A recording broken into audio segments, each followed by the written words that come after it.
पुण्याच्या वाघोलीत आईनेच काळजाचा तुकडा संपवला।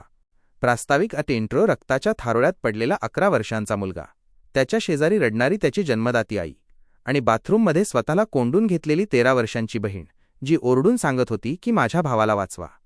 पुण्याच्या वाघोली परिसरातील हे भीषण दृश्य पाहून कोणाचेही काळीज धपापेल। शबाना पठाण आणि त्यांच्या मुलाने जेव्हा खिडकीतून आत पाहिले तेव्हा त्यांच्या पायाखालची जमीनच सरकली। एका आईने आपल्याच पोटच्या गोळ्याचा गळा का चिरला? काय घडलं होतं त्या बंद खोलीत? पाहूया या विशेष रिपोर्टमध्ये। घटनेचा तपशील ही हृदयद्रावक घटना 27 जानेवारीला पुण्याच्या वाघोली परिसरात घडली। संतोष जायबाई आणि सोनी जायबाई हे कुटुंब मूळचं नांदेड जिल्ह्याच्या कंधारमधील 10 ते 12 दिवसांपूर्वीच हे कुटुंब वाघोलीत भाड्याने राहायला आलं होतं। घरात 13 वर्षांची मुलगी धनश्री आणि 11 वर्षांचा मुलगा साईराज असं चौकोनी कुटुंब होतं। संतोष पोकलेन ऑपरेटर म्हणून काम करायचा, तर सोनी रिलायन्स स्मार्टमध्ये कामाला होती। पण या सुखी दिसणाऱ्या कुटुंबाला संतोषच्या दारूच्या व्यसनाने पोखरलं होतं। संतोष रोज दारू पिऊन घरात राडा करायचा, ज्याला सोनी कंटाळली होती। नेमकं काय घडलं? 26 जानेवारीच्या रात्री संतोषने दारू पिऊन पुन्हा वाद घातला। 27 जानेवारीला सकाळी 9 वाजता तो भांडण करून घराबाहेर पडला। त्याच्या जाण्यानंतर काही वेळातच घरातून मुलांच्या किंचाळण्याचा आवाज येऊ लागला। घरमालक शबाना पठाण यांनी जेव्हा खिडकीतून पाहिले तेव्हा किचनजवळ रक्ताचा सडा पडला होता। साईराज मृतावस्थेत होता आणि सोनी त्याच्या शेजारी विळा घेऊन बसली होती। तिने रडत रडत सांगितले की मी मुलाला मारलंय, आता मुलीला मारून मी पण मरणार आहे।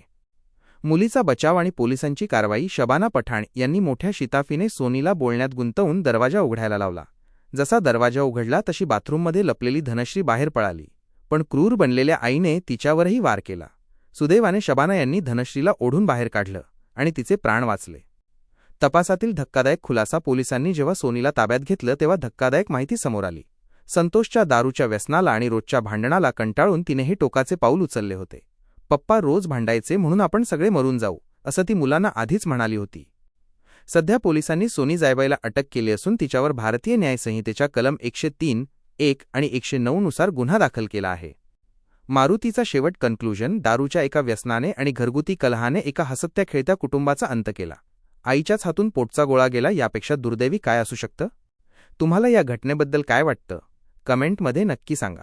ताज्या घडामोडींसाठी पाहत सत्य न्यूज। त्या महिलेने आणि 11 वर्षाच्या मुलाला गळा चिरून ठार मारलेला। तसंच मुलगीला सुद्धा मारायला प्रयत्न केला, तिच्या गळावर वार केला होता। हे आरडाओरडा झाल्यानंतर सोसायटीतल्या बाजूबाजूच्या लोकांनी दरवाजा उघडून त्या मुलीला वाचवून त्याला हॉस्पिटलमध्ये रवाना केलेलं आहे। मुलग्याच्या जागेवर डेथ झालेली आहे आणि जी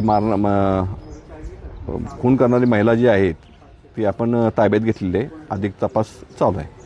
खून करण्याचे कारण